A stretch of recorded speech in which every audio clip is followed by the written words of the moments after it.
Magandang umaga, Sir Ted, Ma'am DJ Chacha, sa mga kababayan natin, magandang umaga po. Inyong hubang nabasa na ang naturang umano ay sinumpaang salaysay? Nung pong kagabi, nung tayo nagbabiyahe galing sa Tarlac na may nagpadala po sa akin, Hmm, 2 talata lang po yan eh. mm. Sabi nyo nga, Opo, Naputol. naputol tayo. Oo, kasi nga Okay, oh, sige. ayan. Dalawang talata lang, Chairman George. Go ahead, sir.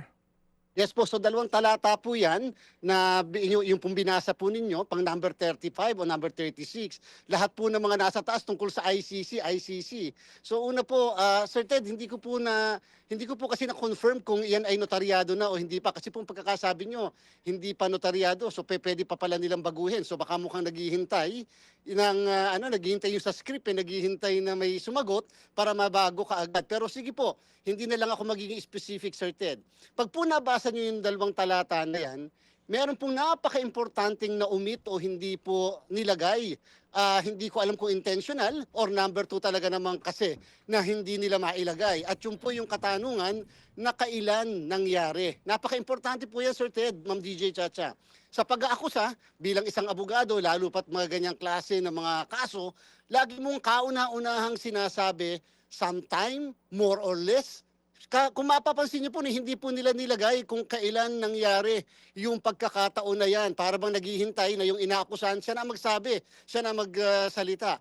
Kung halimbawa po, Sir Ted, Ma'am DJ Chacha, sabihin ko kaya halimbawa na sila nangupit doon sa lahat ng mga diniliver nilang yan, nangupit sila. Hindi ba ang kauna-unahan din nilang itatanong kailan?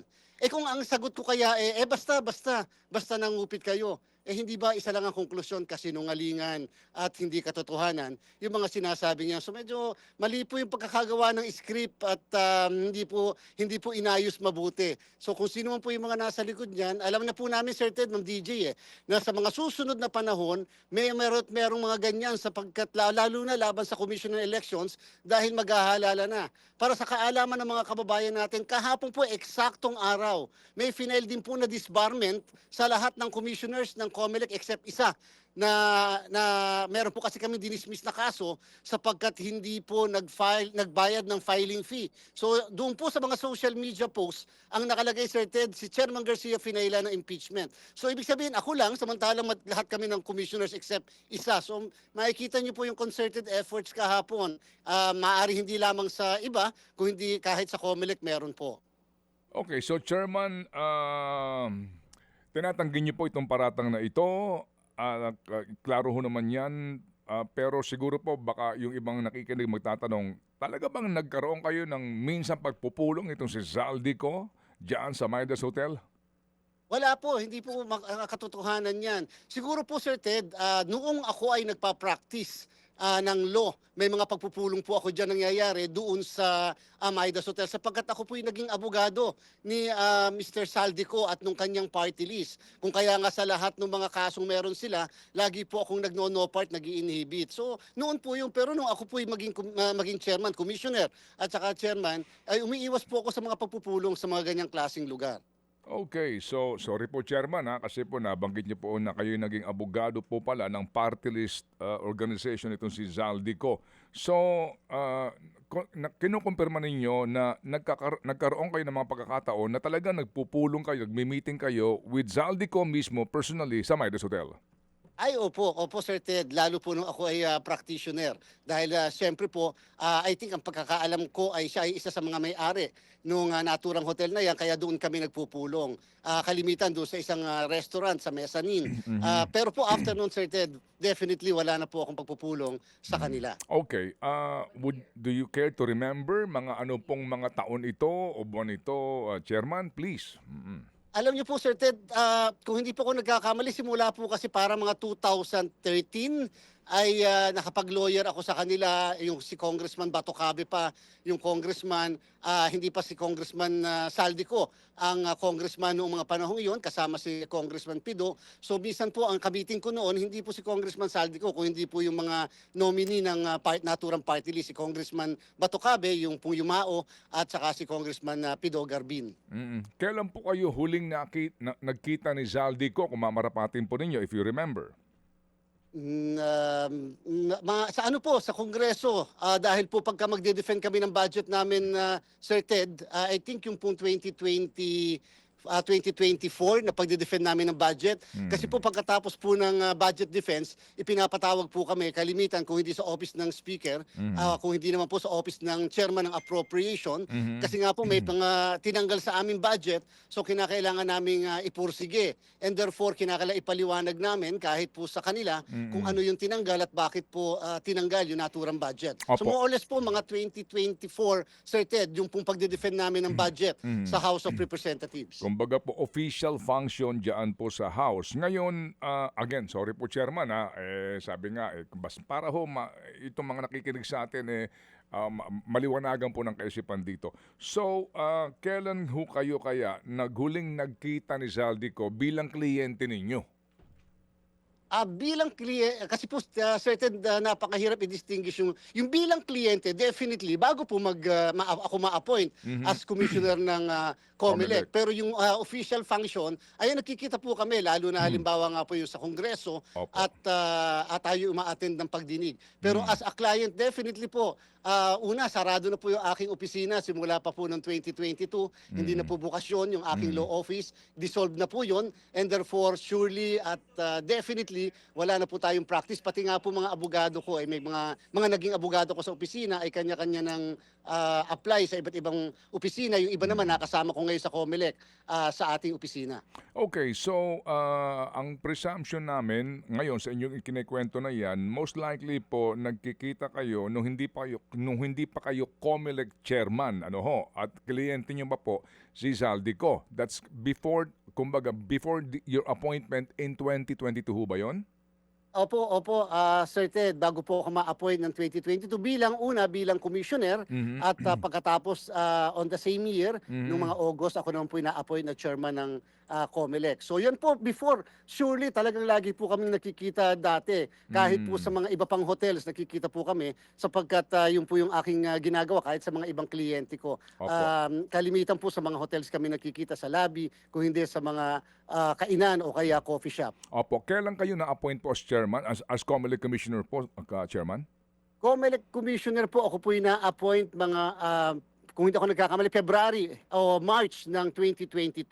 Ako naman po na-appoint bilang chairman ng COMELEC mga August na po ng 2022. So makatapos po yung eleksyon ng 2022, Sir Ted, may isang buwan mahigit na ako po ay walang katungkulan, hindi po ako kaagad na-appoint. In fact, hindi po kami na-confirm bilang commissioner noong 2022 makatapos ang halalan ng 2022 sapagkat kinapos ng panahon ng commission and appointments. Okay, so hindi naman kaya itong sorry Chairman, hindi naman kaya itong sinasabi po sa affidavit na ito na pagbibigay ng 2 medium size na mga maleta, opo, ay nangyari nga during the time na kayo nakikipagpulong kay Zaldico at siya kliyente po ninyo at hindi pa kayo nasa COMELEC?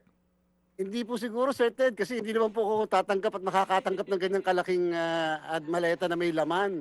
Sapagkat, siyempre po, yung kung meron mang fee sa binabayad sa atin, hindi naman po siguro maleta o ganyan. So, wala po kasing pagkakataon na may inabot sa akin na ganyang maleta kahit ako'y nung nagpa-practice. So, kaya nga po napaka-importante rin sa akin, maliban doon sa hindi nangyari yung ganyang klaseng pagkakataon, kung kailan.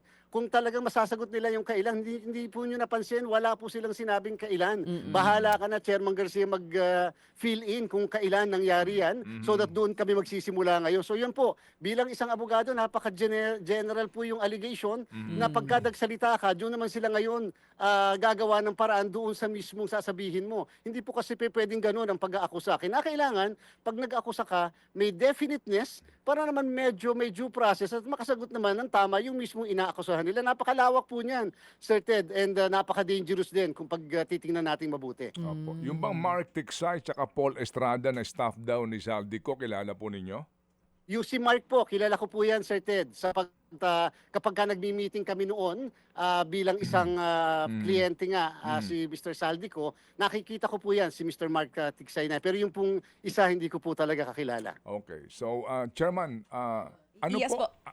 Chairman, kasi sinasabi ni Chairman, wala naman silang nilalagay pa na date dyan and other details. Doon po sa salaysay nila may sinasabi sila, in their future affidavit daw, ilalagay pa nila yung ilan pang mga detalye. Kayo po very confident na kahit makailang salaysay pang mga ito, sigurado kayo, wala kayo maletang tinanggap galing kay Zaldico o kundi maleta, envelope po kaya Chairman kasi may binabanggit din po sila dito. Sometimes hindi nila sa maleta ibinibigay, sa envelope daw po.